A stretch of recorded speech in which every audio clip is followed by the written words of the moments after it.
हम करने जा रहे हैं क्लास 9th एसएस असाइनमेंट के सेक्शन बी। ठीक है, तो चैप्टर 1 में से पहला क्वेश्चन है कि किसके बीच में बैटल ऑफ बक्सर हुआ था, कब हुआ था और उसका आउटकम क्या निकल के आया।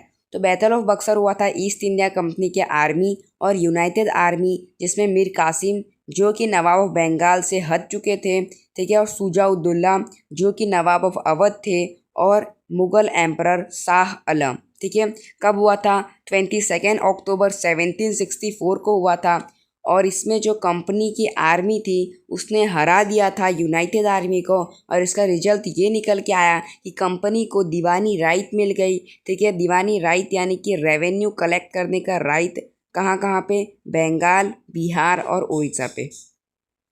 अब आ जाता है सेकेंड नंबर का क्वेश्चन है कि फाइंड एंड राइट। हमें फाइंड करना है और राइट करना है कि जो बैटल ऑफ प्लासी है वो किसके बीच में हुई थी और कब हुई थी। तो बैटल ऑफ प्लासी हुई थी सिराज उद दौला जो कि नवाब थे बंगाल के और ब्रिटिशर्स के बीच में हुई थी 1757 में। अब थर्ड नंबर है कि the Indian peasants become poor and debtors during the rule of the east India company because. अब जो भारतीय किसान में हैं वो गरीब बन गए ईस्ट इंडिया कंपनी के टाइम में। तो ऐसा क्यों हुआ? तो जो रेवेन्यू पॉलिसी थी जिसकी वजह से जो कंपनी ने बहुत ही ज़्यादा एक्सप्लॉइट किया हमारे फार्मर्स को, हमारे पीसेंट्स को, जिससे वो पुअर हो गए। फोर्थ नंबर है what were the main provisions of the regulating act. जो रेगुलेटिंग एक्ट के मेन प्रोविजंस कौन से हैं?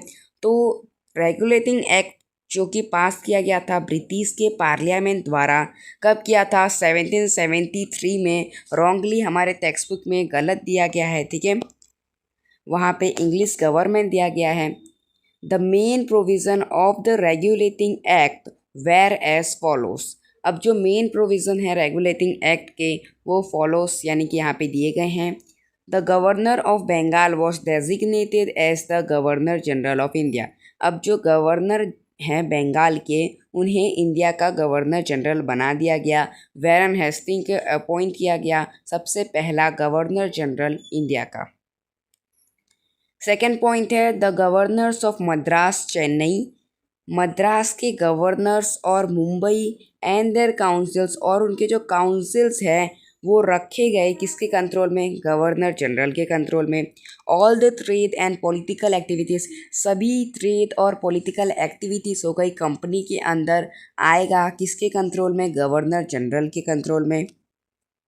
नेक्स्ट आ जाता है fifth number besides being an imperialist Dalhousie was also a reformist, give reasons. ठीक है, या तो क्वेश्चन ये भी हो सकता है कि Dalhousie is regarded as a reformist, governor general explain. ठीक है, तो आंसर है कि the following reforms were introduced by governor general Dalhousie. ये रिफॉर्म्स जो कि बनाए थे हमारे डेलहाउसी गवर्नर जनरल ने, उसने क्या किया था? फर्स्ट रेलवे लाइन बनाया था इंडिया से लेकर कहाँ तक? यूरोप तक। ठीक है, मुंबई से थाने, मतलब इंडिया में ही बनाया था, इंडिया से लेके यूरोप तक नहीं, इंडिया में बनाया था मुंबई से थाने के बीच में 1853 एडी में। वायरलेस सिस्टम उसने बनाया था इंडिया से लेकर इंग्लैंड के बीच में। ठीक है, और पब्लिक वर्क डिपार्टमेंट उसने बनाई थी। इंग्लिश एजुकेशन भी उसने इंट्रोड्यूस करवाया था और उसने बैन किया था चाइल्ड मैरिज और क्या किया था? विडो रीमैरिज को एडवोकेट किया था, बढ़ाया था। Thus we can conclude that Dalhousie, इस हिसाब से हम कह सकते हैं कि डेलहाउसी एक रिफॉर्मिस्ट गवर्नर जनरल था। ठीक है, 6 नंबर आ जाता है कि Sirajuddaulah was defeated in the battle of Plassey, explain the statement. अब सिराजुद्दौला बैटल ऑफ प्लासी में हार गए, ये स्टेटमेंट को हमें एक्सप्लेन करना है। देखो, प्लान के हिसाब से जो रॉबर्ट क्लाइव थे, रॉबर्ट क्लाइव के प्लान के हिसाब से जो मीर जाफ़र था उसको क्या करना था? हार जाना था, जैसे सिराजुद्दौला भी हार जाएंगे। और जो रॉबर्ट क्लाइव के इस ट्रीचरी की वजह से जो बैटल ऑफ प्लासी है वो आधे दिन में ही ख़त्म हो गया। ठीक है, अब 7 नंबर है कि डेलहाउसी ने इम्प्लीमेंट किया एनेक्सेशन की पॉलिसी। ठीक है, तो पहला पॉइंट है कि Dalhousie was a fierce imperialist ruler, यानी कि डेलहाउसी कैसा था? एक भयंकर साम्राज्यवादी रूलर था। ठीक है, he wanted to expand the rule, of the company, वो चाहता था कि वो कंपनी का रूल को और एक्सपांड करे, ठीक है, और उसको सुप्रीम पावर पे ले जाए इंडिया में, ठीक है। इसके लिए डेलहाउसी ने इम्प्लीमेंट किया एनेक्सेशन की पॉलिसी। 8 नंबर आता है कि वेलेस्ली ने इम्प्लीमेंट किया subsidiary aliens system. The fame of the East India Company had declined and the Marathas had become stronger. अब जैसे कि धीरे धीरे ईस्ट इंडिया कंपनी का जो फेम है वो धीरे धीरे ख़त्म होने आया और जो मराठास थे वो पावरफुल बनते गए, ठीक है, ड्यू टू द पॉलिसी। इस कौन सी पॉलिसी की वजह से? न्यूट्रलिटी पॉलिसी की वजह से, जो कि governor general sir John Shore ने बनाया था। इसकी वजह से जो कंपनी थी उसने क्या किया, कंपनी को इंडिया में सबसे ज़्यादा सुप्रीम पे ले जाने की रिस्पॉन्सिबिलिटी दी गई, किसको? गवर्नर जनरल वेलेस्ली को। और थर्ड पॉइंट है कि in order to fulfil this responsibility Wellesley implemented. अब ये जो रिस्पॉन्सिबिलिटी है जो कि उनको दी गई थी, इसको फुलफिल करने के लिए वेलेस्ली ने क्या किया? वेलेस्ली ने सब्सिडरी एलियंस सिस्टम लागू किया, ठीक है। ये सभी क्वेश्चंस जो कि आप देख रहे हैं, ये सभी क्वेश्चन मैंने डाइजेस्ट में से यहाँ पे क्लिक करके फ़ोटो क्लिक करके आपके सामने दिखाए हैं। तो फिर अगर आपके पास डाइजेस्ट है तो आप उसमें से भी इसको इजीली फाइंड आउट कर सकते हैं। अगर आपके पास नहीं है या आप फाइंड आउट नहीं कर सकते तो कोई प्रॉब्लम नहीं है, ये हम आपको यहाँ पे इसका वीडियो तो प्रोवाइड कर ही रहे हैं विथ एक्सप्लेनेशन, ठीक है। 9 नंबर है कि Europeans felt the need to discover a new sea route. अब यूरोपियंस को ऐसा क्यों लगा कि उन्हें न्यू सी रूट ढूंढना पड़ेगा इंडिया तक आने के लिए? इस स्टेटमेंट को हमको एक्सप्लेन करना है। देखो, इंडिया ने क्या एंजॉय किया था? एक इनकम्परेबल पोजीशन, यानी कि उसके मुकाबले में कोई था नहीं पूरी दुनिया में। ट्रेड के मामले में, व्यापार के मामले में जो डिमांड थी इंडियन स्पाइसेस की, मुस्लिम की, इंडिगो की, सिल्क क्लोथ की, यूरोपियन कंट्रीज़ में वो बहुत ही ज़्यादा थी। जो ट्रेड था इंडिया और यूरोप के बीच में वो लैंड रूट और सी रूट से होके जाता था और इसके सेंटर में आता था कॉन्स्टेंटिनोपल, इस्तांबुल, जो कि तुर्की में है, ठीक है। अब जैसे ही तुर्क मुस्लिम्स ने कॉन्स्टेंटिनोपल को कॉन्क्विस्ट किया, जीत लिया 1453 एडी में, जो सी रूट था यूरोपियंस के लिए कॉन्स्टेंटिनोपल से होके जो जाता था वो बंद कर दिया गया यूरोपियंस के लिए। सिंस इसके लिए उनको ऐसा लगा कि उनको एक नया सी रूट ढूंढना पड़ेगा क्योंकि वो बिना स्पाइसेस के नहीं रह सकते। अब 10 नंबर है, चैप्टर 1 का लास्ट क्वेश्चन है आपका। Why did the supply of the commodities from the east to the European people stop. अब जो भी चीज़ें जो कि क्या हो रहा था, सप्लाई हो रहा था ईस्ट से यूरोपियन पीपल तक, वो क्यों रुक गया? देखो, जो ऑटोमन तुर्क मुस्लिम्स थे उन्होंने जब कॉन्स्टेंटिनोपल को 1453 में जीत लिया, उसके बाद जो सी रूट था जो कि ईस्ट से कॉन्स्टेंटिनोपल से होते हुए जाता था वो बंद हो गया। इसके लिए जो सप्लाई था कॉमोडिटीज़ का, सामान का, वस्तुओं का, जो कि ईस्ट से यूरोपियन पीपल तक जाता था वो बंद हो गया। देखिए, अब यहाँ पे आपका चैप्टर 2 में से पहला क्वेश्चन है कि जो ट्रीटी ऑफ फ्रैंकफर्ट है जो कि 1871 में लागू की गई थी, ठीक है, वो क्यों रूट कॉज थी, जड़ें थी किसकी? फर्स्ट वर्ल्ड वॉर की। तो आंसर है कि जैसे ही जर्मनी जुड़ गया, वॉच ब्रॉट अबाउट आफ्टर। अब जैसे ही फ्रांस हारा तो जर्मनी पूरी की पूरी एक हो गई इन फ्रैंको प्रूसियन वॉर इन 1870, यानी कि फ्रांस जो था वो हार गया था फ्रैंको प्रूसियन वॉर में 1870 में।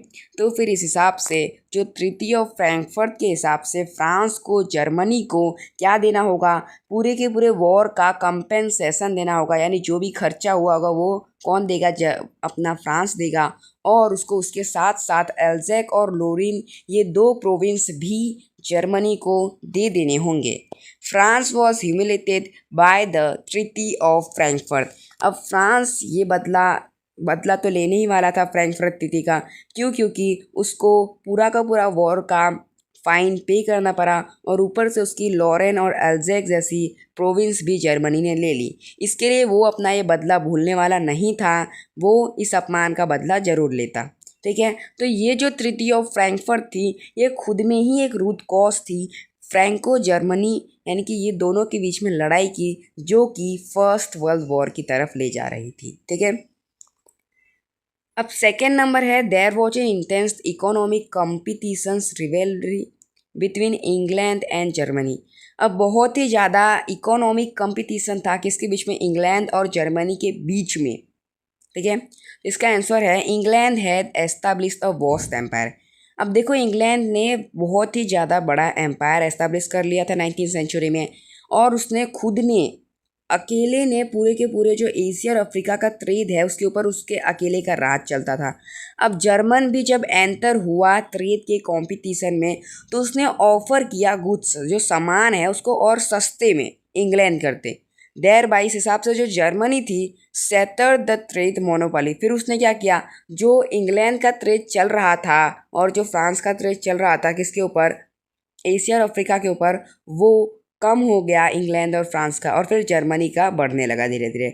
एज अ रिजल्ट इस हिसाब से जो इंटेंस इकोनॉमिक कंपटीशन था इंग्लैंड और जर्मनी के बीच में। थर्ड नंबर है the League of Nations was established after the first world war. अब फर्स्ट वर्ल्ड वॉर के बाद लीग ऑफ नेशंस एस्टैब्लिश हुआ। द इनॉर्मस डिस्ट्रक्शन, एक बहुत ही ज़्यादा डिस्ट्रक्शन हुआ फर्स्ट वर्ल्ड वॉर के बाद, जिससे the statesman around the world, जिससे लोगों को ये पता चला कि बहुत ही ज़्यादा ज़रूरी है विश्व शांति की, इसके लिए एक इंटरनेशनल ऑर्गेनाइजेशन होना चाहिए जो विश्व शांति के ऊपर काम करेगा। तो जो अमेरिका के एक प्रेसिडेंट थे वुड्रो विल्सन, ठीक है, उन्होंने 14 पॉइंट का प्रोग्राम बनाया, ठीक है, ऑर्गेनाइज किया।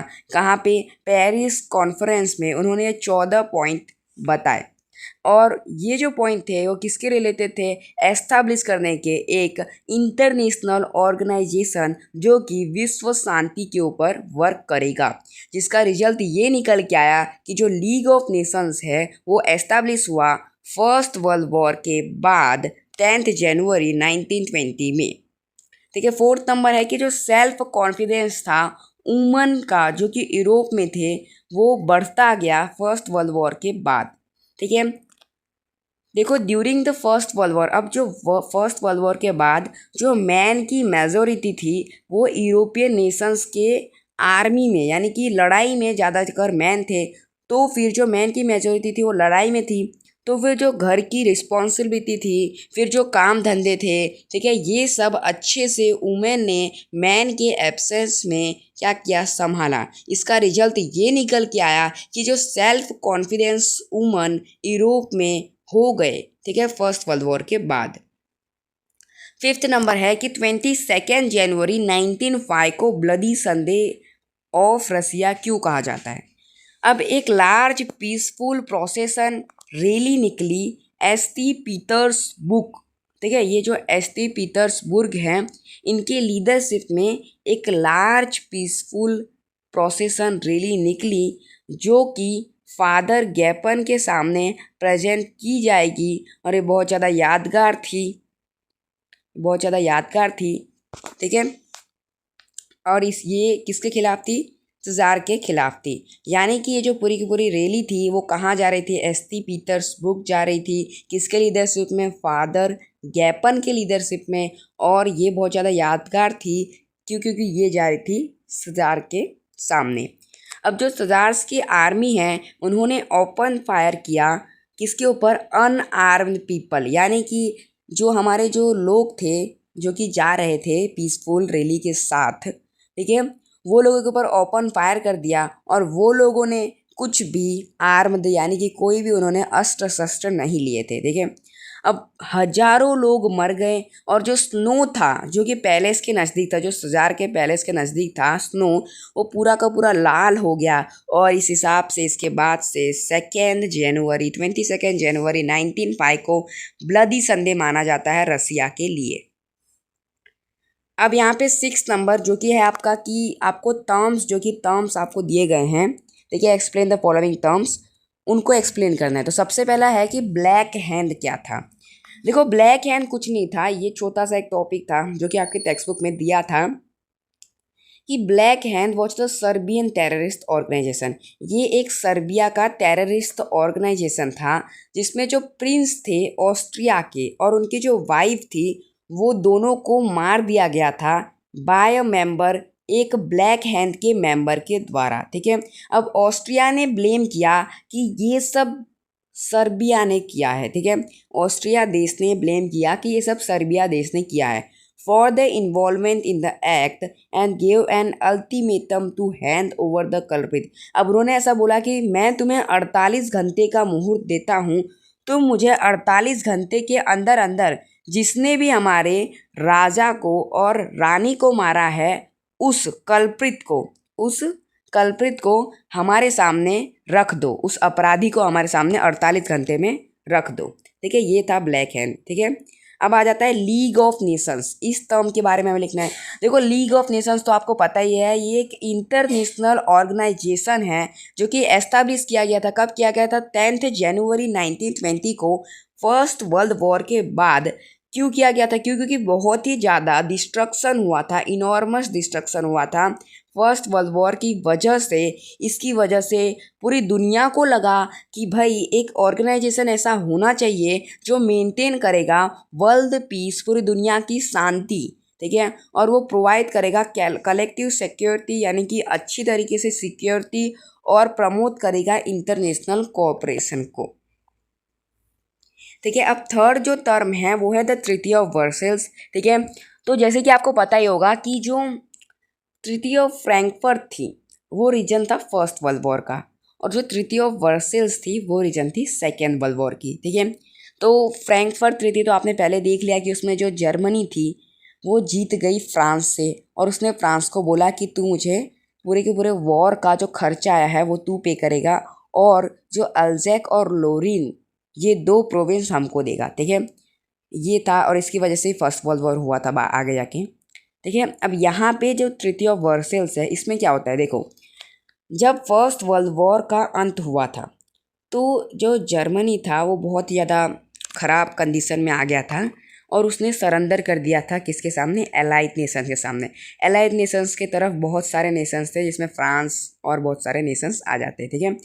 जिसमें क्या हुआ, जो जर्मनी थी उसने सरेंडर कर दिया एलाइड नेशंस के सामने, ब्रॉट एन एंड, और इस हिसाब से फिर वॉर का खात्मा हो गया, वॉर ख़त्म हो गया। देन द एलाइड नेशंस, अब ये फर्स्ट वर्ल्ड वॉर की बात हो रही है। जब फर्स्ट वर्ल्ड वॉर ख़त्म हुआ, जर्मनी ने क्या किया? सरेंडर किया एलाइड नेशंस के सामने। तो फिर जो अलाइड नेशन थी उसने क्या किया? एक पीस प्रोसेस इन पेरिस, यानी पेरिस में एक शांति का प्रोसेस स्थापित किया, ठीक है, 1919 में, जिसमें लोग क्या करेंगे सोचेंगे। तो उसमें 58 कमीशंस बनाए गए और 145 सेशंस वहाँ पे ऑर्गेनाइज किए गए पूरी दुनिया के शांति के लिए, ठीक है। और एक एग्रीमेंट बनाया गया जर्मनी के खिलाफ पेरिस पीस प्रोसेस में कि ये जो पेरिस पीस प्रोसेस है ये कहाँ पे बनाया गया था? मिरर पैलेस में, जो कि वर्सेल्स में है, और उधर ही एक ट्रीटी बनाई गई थी, ट्रीटी ऑफ वर्सेल्स, ठीक है। इसकी वजह से इसका नाम वर्सेल्स दिया गया क्योंकि ये वर्सेल्स में मिरर पैलेस में बनाया गया था, ठीक है। अब इसका जो ट्रीटी ऑफ वर्सेल्स था वो क्या था वो तो आपको पता ही नहीं होगा। ट्रीटी ऑफ वर्सेल्स कुछ नहीं था। इसमें जब जर्मनी ने सरेंडर कर दिया था तो जो एलाइड नेशंस थे उसने बोला कि जर्मनी तो 6.5 बिलियन पाउंड्स का कंपेंसेशन पे कर, पूरे वॉर का जो कंपेंसेशन निकल के आया, जो पूरे वॉर का खर्चा तू पे करेगा, और ऊपर से तूने जो फ्रांस से अल्जेक और लोरिन लिया था वो भी तू हमको वापस देगा, और जो सार प्रोविंस जो जर्मनी का था वो 15 साल के लिए उन्होंने ले लिया, और माइनिंग राइट्स 15 साल के लिए उसके ऊपर वो माइन कर पाएंगे, ये भी चीज़ जर्मनी से ले ली थी। ये थी ट्रीटी ऑफ वर्सेल्स, लेकिन ये आपको लिखना नहीं है, ये तो मैंने आपको बता दिया कि ट्रीटी ऑफ वर्सेल्स थी क्या, ठीक है। अब जो फोर्थ टर्म है ओपियम वार्स, ठीक है, ये छोटा सा टॉपिक है, ये भी आपके टेक्स्ट बुक में 1-2 लाइन में इसके बारे में बताया गया, ज़्यादा कुछ लंबा चौड़ा है नहीं, ठीक है। इसमें क्या होता है? Due to the opium trade between, अब देखो ओपियम का ट्रेड था किसके बीच में? इंग्लैंड और चाइना के बीच में। देयर वर वॉर्स, इसकी वजह से क्या थोड़ी बहुत लड़ाइयाँ हुई जो कि ओपियम वॉर्स के नाम से जानी जाती है इतिहास में, और जिसमें चाइना जो था इस लड़ाई में हार गया, और इंग्लैंड ने अपना जो एम्पायर था वो एक्सपांड कर लिया चाइना में भी। अब ट्रीटी क्या होती है? ये ट्रीटी ऑफ वर्सेल्स पढ़ ली, ट्रीटी ऑफ फ्रैंकफर्ट पढ़ी थी, पर ट्रीटी क्या होती है वो तो हमको पता ही नहीं। देखो ट्रीटी कुछ नहीं होता, एक ट्रीटी जो होता है वो एक अंडरस्टैंडिंग होता है जो कि 2 या 2 से ज़्यादा नेशंस के बीच में होता है, ठीक है। वो समझौता नहीं करते, ये देखो ऐसा है, लड़ाई झगड़ा से कुछ होने वाला है नहीं, बस तुम क्या करो, मुझे इतने पैसे दे दो, मैं लड़ाई बंद कर दूंगा, या तो फिर मैं तुम्हें इतने देता हूँ, तुम लड़ाई बंद कर दो। ठीक है, तो ये एक ट्रीटी होती है। ठीक है, such a treaty is made to achieve common goals. ठीक है, ये ट्रीटी क्यों बनाई जाती है? छोटे मोटे जो गोल्स होते हैं, कॉमन गोल्स को अचीव करने के लिए। Such as the Anglo Japanese treaty of 19। ठीक है, जैसे कि जो एंग्लो जापानीज ट्रीटी थी 1902 की। ठीक है, a treaty is made is also made by. ठीक है, अब जो ट्रीटी है वो बनाई जाती है the victors with the vanquished after the war. ठीक है, अब जो ये ट्रीटी कभी कभी बनाई जाती है, जो जीते होते हैं, जो देश जीतती है, वो किसके लिए? जो देश हारती है उससे वो मांगती है उसका मन चाहा चीज। ठीक है, ट्रीटी तब भी बनाई जाती है जब कोई देश जीतता है तो वो हारे हुए देश से अपना मन चाहा चीज मांगता है। ठीक है, जैसे कि शांति हो सके। जैसे कि ट्रीटी ऑफ वर्सेल्स थी जर्मनी और एलाइड पावर्स के बीच में। एलाइड पावर्स जीती थी तो उसने जर्मनी से बहुत कुछ मांग लिया था। ठीक है, द वैनक्विस्ट नेशन, जो नेशन जो कि मांग रहा है, is force to accept the terms and conditions impose by the Victus.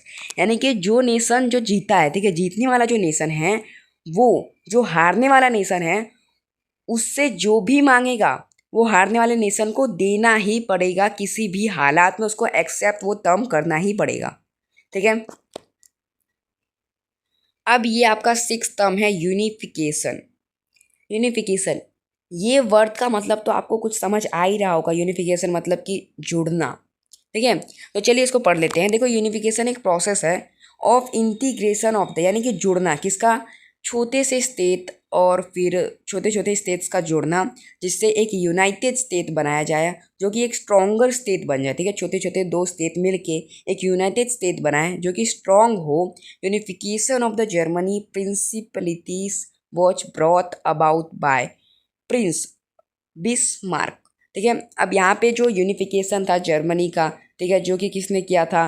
Prince Bismarck ने किया था। द चांसलर, जो कि प्राइम मिनिस्टर थे किसके? प्रूसिया के। ठीक है, इन 1870, यानी ये दोनों ने अपने अपने जो स्टेट है उनका यूनिफिकेशन किया था। एक एग्जाम्पल है। ठीक है, अब नेक्स्ट है इम्पेरियलिज्म, जिसका आप असली मतलब देखने जाओ हिंदी में तो वो होता है साम्राज्यवादी। ठीक है, पर इम्पेरियलिज्म का अगर ऐसे देखने जाए मतलब टर्म्स के हिसाब से तो क्या है? देखो, इम्पेरियलिज्म एक प्रोसेस है wherein an ambitious ruler, यानी कि जो रूलर होता है जो थोड़ा एम्बिशियस यानी कि ज़्यादा अमीर होता है। ठीक है, और जो नेशन होता है जो कि ट्राई करते हैं, वो ट्राई क्या करते हैं? अपनी किंगडम को एक्सपांड करने का। ठीक है, वो थोड़ा लालची होते हैं, मतलब अमीर नहीं, लालची। तो वो क्या करते हैं? अपने जो किंगडम को एक्सपांड करने का सोचते हैं। ठीक है, कैसे एक्सपांड करने का सोचते हैं? By annexing the adjoining state, यानी कि जो भी जो उसके आजू बाजू में स्टेट्स हो उनको अपने अंदर लेके। However modern imperialism implies the conquest of the weak states. और अगर मॉडर्न इंपेरियलिज्म की बात करके, मॉडर्न में ऐसा कुछ होता है तो इसमें क्या होता है कि जो वीक स्टेट्स होते हैं, जो कि अभी एशिया और अफ्रीका वीक स्टेट्स थे, ठीक है, तो उनके ऊपर इम्पेरियलिस्ट बहुत से लोगों ने किया था। क्या किया था? यूरोपियन ने जैसे कि किया था, यूरोपियन नेशंस ने इम्पेरियलिस्ट किया था हमारे नेशंस में। इंडिया को भी अपने अंदर ले लिया था, चाइना को भी ले लिया था, और बहुत से देश थे जिनके ऊपर उन्होंने क्या किया था? अपना जो साम्राज्य बढ़ाया था और वो उनको अपने अंदर में ले लिया था, और वहाँ से बहुत सारी इकोनॉमिक गेन, यानी कि बहुत सारे पैसे लिए थे। जैसे कि हमारे इंडिया से कोहिनूर हीरा हीरा लेके गए थे। ठीक है, they used political dominance to exploit the natural resources of the colonies and impose their culture on the indigenous people. ठीक है, वो क्या करते हैं कि पहली बात तो जैसे कि वो लोग कोई भी देश के ऊपर अपना राज्य करते हैं। ठीक है, अब जैसे कि वो पॉलिटिकली उस देश को अपने अंदर में ले लेते हैं, उसको एक्सप्लॉइट करते हैं। उसके जो नेचुरल रिसोर्सेज हो गए, कॉलोनीज हो गए, उनको क्या करते हैं? एक्सप्लॉइट करते हैं, यानी कि ठग लेते हैं, यानी जो जो अच्छी चीज़ मिलती है सब उठा लेते हैं। और अपना जो कल्चर है वो उनके हर एक नागरिक के ऊपर इम्पोज करते हैं। जैसे कि हमारे देश में यूरोपियंस आए थे तो उन्होंने बहुत से हिंदूस और मुस्लिम्स को क्रिश्चियन में बदल दिया था। ठीक है, बात आपको पता ही होगी। अब आता है बोल्शेविक रिवॉल्यूशन। ये अपना रसिया में हुआ था। ठीक है, इसमें क्या हुआ था? जो बोल्शेविक्स थे, जो कि लेनिन, जिसको लीड कौन कर रहे थे? लेनिन लीड कर रहे थे। Overthrew the provincial government and capture power in November 1917। ठीक है, उन्होंने क्या किया था, जो पहले जो प्रोविज़न मतलब कि हर प्रोविज़न में अलग अलग गवर्नमेंट होगा, ये उन्होंने हटा के क्या किया था, पूरे के पूरे रसिया के ऊपर वो कैप्चर कर लिया था उन्होंने अपना पावर नवंबर 1917 में। और ये इवेंट को डिस्क्राइब किया जाता है बोल्शेविक रिवॉल्यूशन के हिसाब से।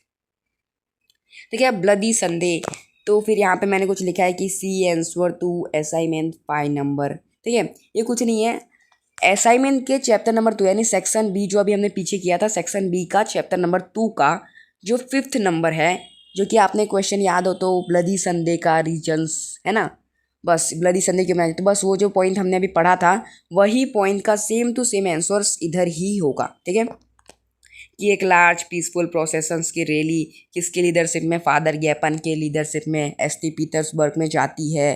ठीक है, फिर वहाँ पे जो सजार्स की आर्मी है उसने ओपन फायर किया, जो स्नो था वो रेड हो गया, इसलिए रसिया की हिस्ट्री में उसे क्या माना जाता है, ब्लडी संडे। ठीक है, 22 को हुआ था।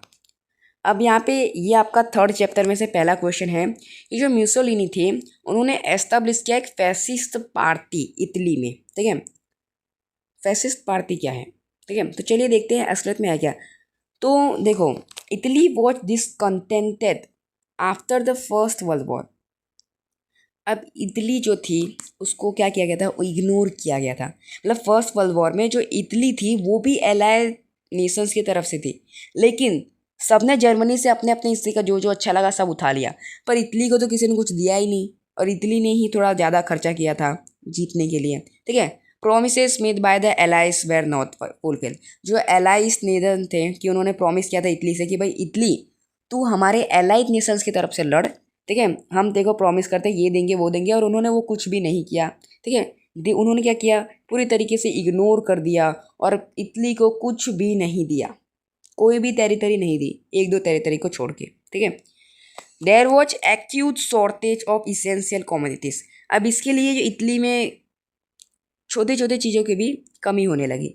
Steep rice in the prices, अब अचानक से जो इटली के सभी जो प्राइस है, मतलब सभी चीज़ों के ऊपर जो प्राइस है वो सब बढ़ गए। A large number of workers rendered unemployment, बहुत सारे लोग जो हैं उनको कोई भी काम धंधा नहीं मिल रहा था। स्ट्राइक्स एंड लॉकआउट, स्ट्राइक्स यानी कि स्ट्राइक्स नहीं करते कुछ लोग मिलके, कि हड़ताल हड़ताल करते कुछ लोग मिलके, और लॉकआउट ये सब होने लगे। और फिर आते हैं मुसोलिनी। मुसोलिनी ने प्रॉमिस किया कि वो रिस्टोर करेंगे किसको, इटली की पास्ट ग्लोरी को, पुरानी चमक को। ठीक है, मुसोलिनी ऐसे आते हैं और ऐसा सब बोलते हैं। With a view to secure power and fulfil, उन्होंने क्या किया, जो पावर को अपने अंदर वापस लेने के लिए और अपनी जो प्रोमिसेस है जो कि लोगों से उन्होंने किया था कि भाई हम मुसोलिनी क्या करेंगे, रिस्टोर करेंगे हमारी पास्ट की ग्लोरी। ठीक है, उसको फुलफिल करने के लिए उन्होंने क्या किया, एस्टैब्लिश किया एक फैसिस्ट पार्टी इटली में। ठीक है, जैसे कि हिटलर आया था जर्मनी में, वैसे ही इधर इटली में मुसोलिनी आए थे। अब सेकेंड नंबर है, how where the territorial ambitions of Hitler responsible for the second world war. अब देखो, हमारे हिटलर क्या करते थे, हिटलर जो कि जर्मनी की थे, उन्होंने क्या किया था, जितनी टेरिटरीज को अपने अंदर ले सकते थे सबको फतोफत से अपने अंदर ले रहे थे। ठीक है, मार काट सब कुछ करके, और ये रिस्पॉन्सिबल हुआ सेकेंड वर्ल्ड वॉर के लिए। कैसे, यही पूछा है। ठीक है, देखो हिटलर जो था वो चाहता था कि एक हो जाए जर्मनी के लोग, और एक ही लीडरशिप में, किसकी लीडरशिप में, हिटलर की लीडरशिप में। उसने क्या किया, ऑस्ट्रिया को 12 मार्च 1938 में अपने अंदर ले लिया, एनेक्स कर लिया। ठीक है, देयर आफ्टर ही कैप्चर, फिर उसने क्या किया, कैप्चर किया ये जो कुछ नेम है। ठीक है, ऑन 1 अक्टूबर। ठीक है, ये जो स्टेट का नेम है या कोई देश का नेम है उसको भी अपने अंदर उन्होंने 1 अक्टूबर 1938 में कर लिया था। एंड मैमल पोर्ट ऑफ ल्यूथेनिया इन मार्च 1939। अब जो मैमल पोर्ट है कहाँ का, ल्यूथेनिया का, वो भी 1939 में मार्च के अपने अंदर ले लिया था। ठीक है, he disregarded the provisions of the treaty of Versailles. उसने क्या किया था, जो भी प्रोविजंस थे ट्रीटी ऑफ वर्सल्स के, ठीक है, वो सब को डिसरिगार्ड कर दिया, मतलब कुछ भी ध्यान नहीं दिया। क्या ये तो कागज़ का टुकड़ा है, है ना, टेक्स्ट बुक में हमने पढ़ा था कि ये क्या बोलता है अपना हिटलर कि ये तृतीय वर्षल्स क्या है, ये तो कागज़ का टुकड़ा है, ऐसा बोलते हैं ना हिटलर। तो उसने क्या किया, तृतीय वर्षल्स में जो भी जर्मनी के लिए किया गया था कि भाई जर्मनी तू सिक्स ये सब करेगा, वो सब उसने क्या किया, डिसरिगार्ड कर दिया। क्या ये सब तो कागज़ के टुकड़े हैं, ऐसा बोला ना उसने, ठीक है। His invasion of Poland on 1 September 1939 lead to the issuance of ultimatum by France and England to withdraw troops, and his refusal lead to declaration of war on Germany by England and France on 3 सितंबर 1939। उसने क्या किया, Poland के ऊपर invasion किया, ठीक है। Poland के अंदर से जो भी उसको अच्छी अच्छी चीज़ें लगी वहाँ से वो उठा के ले आया 1 सितंबर में 1939 में, ठीक है। ली तो इससे क्या हुआ, जो इशूनेंस हुआ यानी कि जो फ्रांस है उसको हुई तकलीफ़ और इंग्लैंड को भी हुई तकलीफ़, तो उन्होंने क्या किया, अपने जो ट्रूप्स थे उनको वहाँ पे भेज दिए। जिससे क्या हुआ, इससे ये निकल के आया कि जो जर्मनी और इंग्लैंड के बीच में क्या होगा, जर्मनी और इंग्लैंड और फ्रांस एक टीम में थे और उनके साथ जर्मनी की लड़ाई हुई 3 सितंबर 1939 में, और इस प्रकार हिटलर रिस्पॉन्सिबल बना सेकेंड वर्ल्ड वॉर का, ठीक है। अब है यहाँ पे third number, name the principal organs. United Nation के प्रिंसिपल ऑर्गन्स के नेम देने हैं, ठीक है। ये तो बहुत ज़्यादा ईजी है, 6 प्रिंसिपल ऑर्गन्स थे, आपको सिर्फ ऐसा लिखना है। The principal organs of the United Nations were General Assembly, Security Council, Economic and Social Council, Trusteeship Council, International Court of Justice and Secretariat. अब फोर्थ नंबर है कि why was United Nations establish. अब क्यों United Nations को बनाया गया था। देखो, in spite of the fact that the League of Nations had failed, जैसे कि हमको पता है कि जो लीग ऑफ नेशंस है वो फेल हो गई, और उसका काम था क्या, उसका काम था वर्ल्ड पीस का। जो लीडर्स थे मेजर यानी कि जो मेन इंपॉर्टेंट कंट्रीज़ के जो लीडर्स थे, were aware of the need to have, और वो अवेयर थे यानी कि उनको ऐसा पक्का था कि हमें दूसरा इंटरनेशनल ऑर्गेनाइजेशन बनाना ही पड़ेगा अगर हमें विश्व शांति चाहिए तो।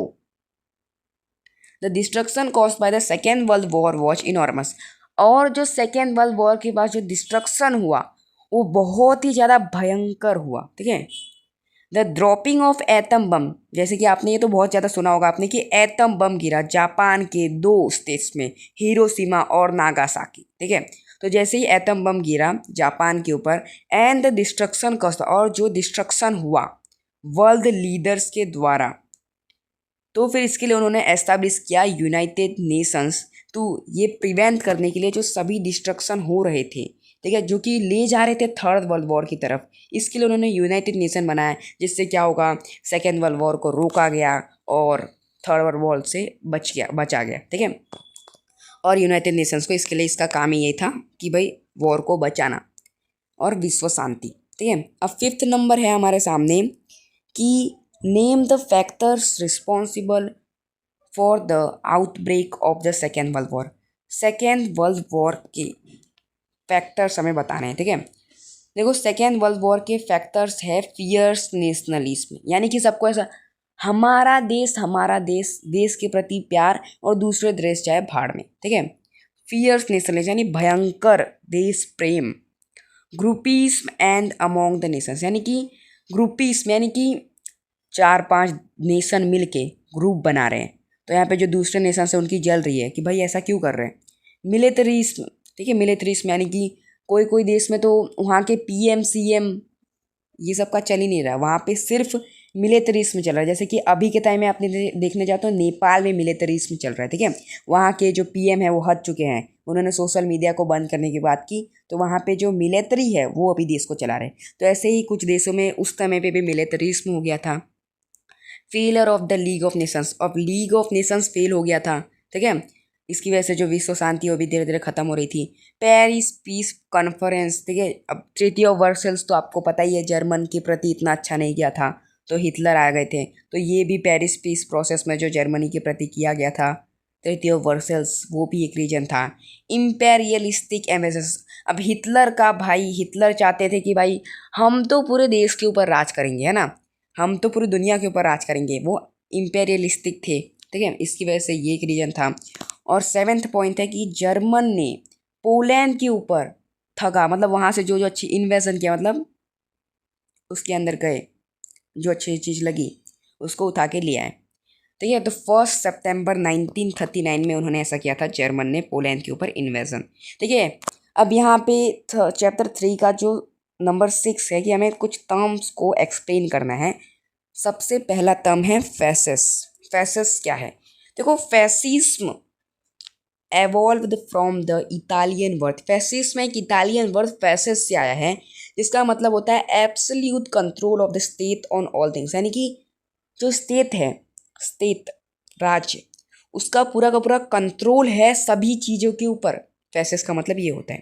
ठीक है, अब यहाँ पे सेकेंड पॉइंट जो है वीटो पावर, जो कि आपकी डाइजेस्ट में से नहीं मिला, ये आपके टेक्स्ट बुक में से ढूंढा गया है कि it solves the problems and disputes of the nation. वो क्या करता है? प्रॉब्लम्स को सॉल्व करता है। नेशंस के बीच में जो डिस्प्यूट्स हैं उसको भी पीसफुली, शांति से ख़त्म करवाता है, और मेडिसन्स, ठीक है, मतलब शांति से उसको रोकता है।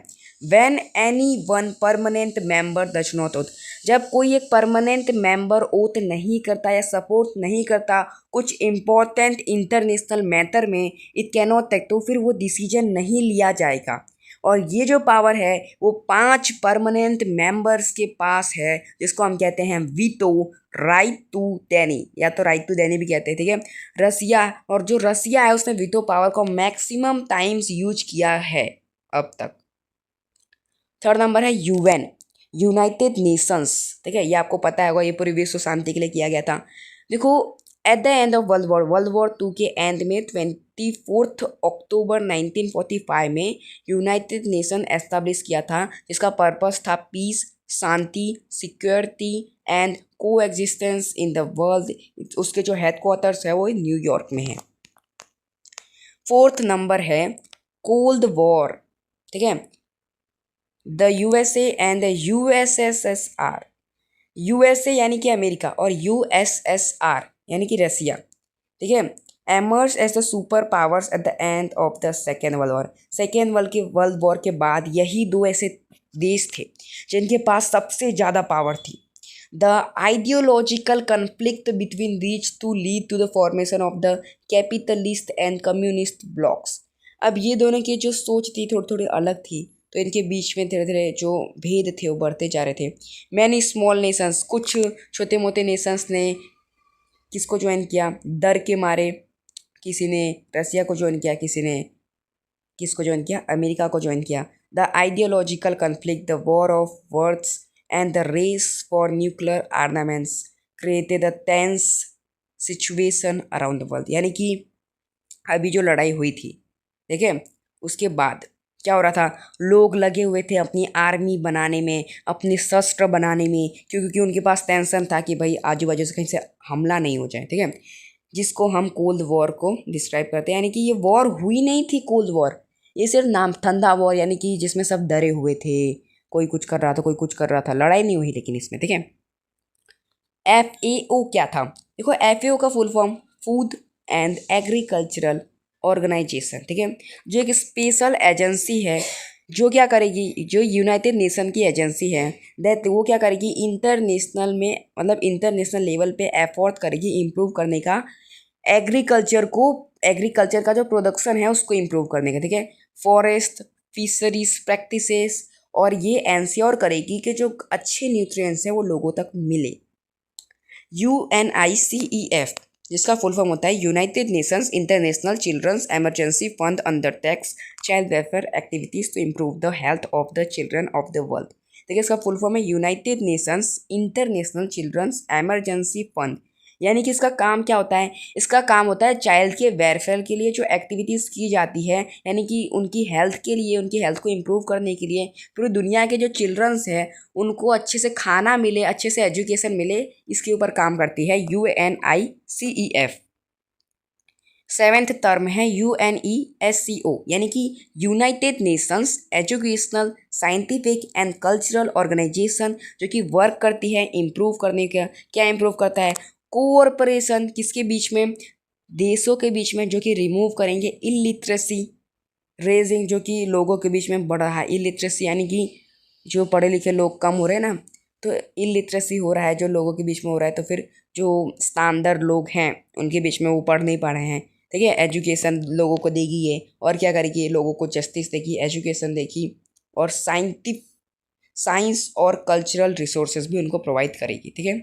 अब नेक्स्ट आ जाता है आपका लास्ट, मॉस्को डिक्लेरेशन। देखो मॉस्को डिक्लेरेशन 1943 में हुआ था, जो कि एलाइड एग्रीमेंट ने के हिसाब से हुआ था वर्ल्ड वॉर 2 के समय में। दैट प्रमोटेड यूनिटी, जिसने यूनिटी एकता को प्रमोट किया था। Condemn fascism and war crimes, जिसमें जो फैसिज्म और जो वॉर क्राइम्स थे। Supported the independence Nations like Austria, जिसने सपोर्ट किया देश हो गए जैसे कि ऑस्ट्रिया और इटली हो गए, और प्रिपेयर किया एक वे जो कि क्रिएट करेगा global peace keeping body the United nation, जो कि क्या करेगा, यूनाइटेड नेशंस को बनाएगा। ठीक है। अब नेक्स्ट आ जाता है आपका चैप्टर नंबर 4 में से पहला क्वेश्चन। ठीक है। ये चैप्टर नंबर 4 ये लास्ट वीडियो होगा, मतलब लास्ट चैप्टर होगा इस वीडियो का। ठीक है। तो हिस्ट्री के आपके सभी चैप्टर्स आपके हो जाएंगे, फिर इसके बाद वाले वीडियो में हम आगे करेंगे सेक्शन बी का। ठीक है। वाइसरॉय कर्जन जो थे, उन्होंने पार्टीशन किया किसका, बंगाल का 1905 में। वाइसरॉय कर्जन ने पार्टीशन किया बंगाल का 1905 में। क्यों? क्योंकि जो बंगाल था वो सबसे बड़ा प्रोविंस था इंडिया का, और दैट क्रिएटेड मैनी, और इससे बहुत जो देश को चलाने में बहुत ज़्यादा तकलीफ हो रही थी, इसके लिए under the pretext of administrative efficiency, अब देश को अच्छे से चला पाए उसकी कमी हो रही थी, इसके लिए वाइसरॉय ने क्या किया, पार्टीशन किया बंगाल का। हावेवर, लेकिन इसका जो रियल पर्पस था वो क्या था, वीक करना, कमज़ोर करना स्ट्रॉन्ग नेशनलिस्ट, यानी कि जो लोग थे वो बहुत ज़्यादा हिंदू मुसलमान सभी एक हो रहे थे, वो क्या कर रहे थे, एक साथ हो रहे थे, जिससे जो देश पे में वो बढ़ता जा रहा था। ठीक है। इसके लिए इनको तोड़ना, ये इसका मेन रीजन था। ठीक है। अब सेकेंड नंबर है कि why was the non cooperation movement withdraw suspended. अब नॉन कोऑपरेशन मूवमेंट वापस क्यों ले लिया था। ठीक है। अब देखो गांधी जी हमारे थे बहुत नॉन कोऑपरेशन, यानी कि लड़ाई नहीं अच्छी लगती थी उनको। उन्होंने एक नॉन कोऑपरेशन मूवमेंट निकाला था, यानी कि हमारे देश की चीज़ वापरने का। उसमें क्या होता है, उसका मेन काम था नॉन वायलेंट, लड़ाई नहीं करने की। देखिए ऑन 5 फरवरी 1922 में एक वायोलेंट इंसिडेंट हुआ। उसमें क्या हुआ, चौरी चौरा के जो लोग थे, विलेज के जो लोग थे, गांव के, गोरखपुर के, ठीक है, डिस्ट्रिक्ट इन उत्तर, जो कि उत्तर प्रदेश में है, मैं भी उत्तर प्रदेश का ही हूँ, मेरे गांव के नज़दीक ही है गोरखपुर। ठीक है। तो वहाँ पे चौरी चौरा गांव में एक गोरखपुर के डिस्ट्रिक्ट के, जो कि उत्तर प्रदेश में है, वहाँ पे लोग शांति से अपना काम कर रहे थे। लेकिन क्या हुआ, लेकिन किसने आक्रमण किया, जो ब्रिटिशर्स थे उन्होंने उनके ऊपर आक्रमण किया, मतलब उनके ऊपर अटैक किया। अब लोग मर गए, तो फिर इनको आया गुस्सा, ये गए पुलिस स्टेशन, उन्होंने 21 पुलिसमैन को मार डाला, जिंदा जला डाला। ठीक है। जिससे हुए गांधी जी बहुत ज़्यादा डिस्ट्रेस्ड, उनको लगा बहुत ज़्यादा बुरा। इस इंसिडेंट के बाद से उन्होंने बंद कर दिया, उनको रियलाइज़ हुआ कि अभी भी लोग नॉन वायलेंस का मतलब नहीं समझे हैं। इसके लिए उन्होंने नॉन कोऑपरेशन मूवमेंट को वापस ले लिया गांधी जी के द्वारा। ठीक है। अब नेक्स्ट आ जाता है थर्ड नंबर, कि हमें एक्सप्लेन करना है कि जो फियर्स यानी भयंकर रिवॉल्यूशनरी मूवमेंट जो कि गुजरात में चल रही थी। ठीक है। श्री अरबिंदो घोष जो कि थे पायोनियर किसकी, रिवॉल्यूशनरी मूवमेंट की, गुजरात में जो मेन थे श्री अरबिंदो घोष, रिवॉल्यूशनरी एक्टिविटीज़ के वो थे हमारे Shri Aurobindo Ghosh. He spelled his revolutionary ideas in the book, उन्होंने अपनी रिवॉल्यूशनरी आइडियाज़ एक बुक में लिखी थी, भवानी मंदिर। बरिंदर कुमार घोष जो कि गुजरात में आए 1902 में, और उन्होंने रिवॉल्यूशनरी एक्टिविटीज़ आइडियाज़ को और भी ज़्यादा बढ़ाए साउथर्न गुजरात में। ठीक है। विद द हेल्प ऑफ छोटू भाई और अम्बू भाई की मदद से, ये दोनों क्या थे, इनकी सरनेम थी पुरानी, तो छोटू भाई और अम्बू भाई पुरानी की मदद से उन्होंने क्या किया, साउथर्न में रिवॉल्यूशनरी आइडियाज़ को बढ़ाया। दे मैथ, फिर वो क्या किए, साकरिया स्वामी से मिले, कहाँ, नर्मदा के किनारे पे। ठीक है। बरिंदर कुमार घोष ने ट्रैवल किया वडोदरा, खेड़ा, अहमदाबाद, महसाणा टू एनरोल, जिससे कि जो यूथ थी वो लोगों को उन्होंने क्या किया, एनरोल किया, अपने अंदर लिया कि भाई तुम रिवॉल्यूशनरी वर्क करोगे तो लोग तुमसे सीखेंगे और फिर हमारा देश जल्दी आज़ाद होगा। द टेक्निक ऑफ मेकिंग बम, जो बम बनाने की टेक्निक थी वो एक्सप्लेन किया गया बुक्स के द्वारा, ठीक है। और जिसके टाइटल्स थे जैसे कि देसी वनस्पति नी दवाओं, ठीक है। मतलब बॉम्ब बनाना तो वो सिखा रहे थे, उसकी टेक्निक क्या थी, बॉम्ब बनाना, लेकिन उसका जो टाइटल था वो कुछ और रखते थे, जैसे देसी वनस्पति नी दवाओं, जिससे ब्रिटिशर्स को पता नहीं चले कि ये बॉम्ब बना रहे हैं, ठीक है। जैसे कि क्या क्या क्या टाइटल्स रखते थे, देसी वनस्पति नी दवाओं, नहवा नो साबू, बनावनी रीत कसरत, ठीक है, गुलाब नो किस्सो एंड कायरा नो संग्रह। देख सकते हैं आप, मतलब कि वो क्या करते थे, बॉम्ब बनाते थे, बॉम्ब बनाने की किताबें थी वो, लेकिन टाइटल्स कैसे, देसी वनस्पति की दवा, नहाने का साबुन, और बनाने का रीत, कसरत बनाना, गुलाब का किस्सा, और कायरा नो संग्रह, कायरा का संग्रह, ऐसे ऐसे नाम रखते थे। बताओ, मतलब स्मार्ट तो वो भी थे। Revolutionary activities were secretly undertaken, ये सीक्रेटली हो रहा था गंगनाथ विद्यालय में, जो कि चांदोड़ करनाली के नज़दीक में है। A number of young man under took revolutionary, और इससे जो बहुत सारे यंग मैन हो गए वो रिवॉल्यूशनरी एक्टिविटीज में आए, ठीक है। अब फोर्थ नंबर है, what were the main provisions of the Rowlatt Act, Rowlatt Act के मेन प्रोविजंस क्या क्या हैं। देखो मेन प्रोविजंस है रोलेट एक्ट के कि arrest of any suspicious person without assigning any reason for the arrest. Rowlatt Act किसने स्थापित किया था, ये किसने, ब्रिटिशर्स ने हमारे देश के ऊपर किया था। यानी कि कोई भी संदेह वाला व्यक्ति हो, ठीक है, बिना कुछ तहकीकात किए, बिना कोई रीजन के उसको उठा के लेके आओ, बस शक है ना तुमको, उसको उठा के लेके आओ, उसको अरेस्ट कर लो। Detention for indefinite period in prison without trial, बिना कोई ट्रायल के जब तक मन हो तब तक उसे जेल में रखो, ये था रोलेट एक्ट। अब आ जाता है fifth number, Y did the Prestige of the स्वराज्य पार्टी डिक्लेयर, जो स्वराज्य पार्टी की जो प्रेस्टीज थे, यानी उसका जो काम था, मेन एम था, वो नहीं हो पाया, खत्म हो गया स्वराज पार्टी। क्यों, देखो स्वराज्य पार्टी कमजोर होने लगी, किसके, जो उसके फाउंडर थे CR दास, उनके मरने के बाद कुछ जो मेंबर्स थे उन्होंने स्वराज्य पार्टी को छोड़ दिया, ठीक है। Offered cooperation to the government, therefore जिससे क्या हुआ, जो प्रेस्टीज थी स्वराज्य पार्टी की वो खत्म हो गई, ठीक है। 6 नंबर आ गया हमारा कि वाई डिड, अब क्यों जो इंडियन मुस्लिम्स थे उन्होंने स्टार्ट किया खिलाफत मूवमेंट। अब सुल्तान तुर्की के, ठीक है, वॉच द खलीफा, जिन्हें खलीफा कहते हैं, यानी कि जो मुस्लिम में सबसे ऊंचाई पे जो होता है, दुनिया के सबसे ऊंचाई पे जो होता है उसे हम खलीफा कहते हैं। तो सुल्तान, तुर्की के सुल्तान को खलीफा कहा जाता था। द सुल्तान हैड एंटर, उन्होंने फर्स्ट वर्ल्ड वॉर में एंटर हुए थे वो, जिसमें एंड वॉच डिफेंस, और वो हार भी गए थे। बताओ, the peace treaty had imposed very humiliating conditions, और ये जो शांति की जो ट्रीटी थी इसने बहुत ही ज़्यादा ह्यूमिलिएटिंग, यानी कि बहुत ज़्यादा बुरा लगने वाले कंडीशंस बना दिया, बदला लेने वाला कंडीशंस बना दिया तुर्की के साथ, ठीक है। विच इन्फरिएटेड मुस्लिम्स इन इंडिया, जिससे जो मुस्लिम्स हैं इंडिया में उनको भी गुस्सा आ रहा था।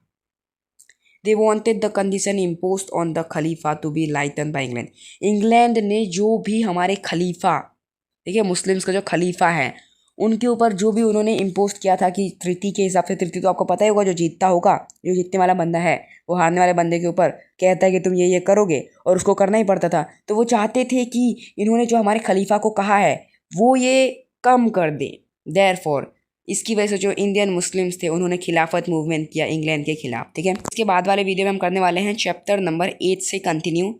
तो अगर आपको हमारा वीडियो अच्छा लगे तो लाइक सब्सक्राइब करके मिलते हैं अगले वीडियो में। जय हिंद, जय भारत।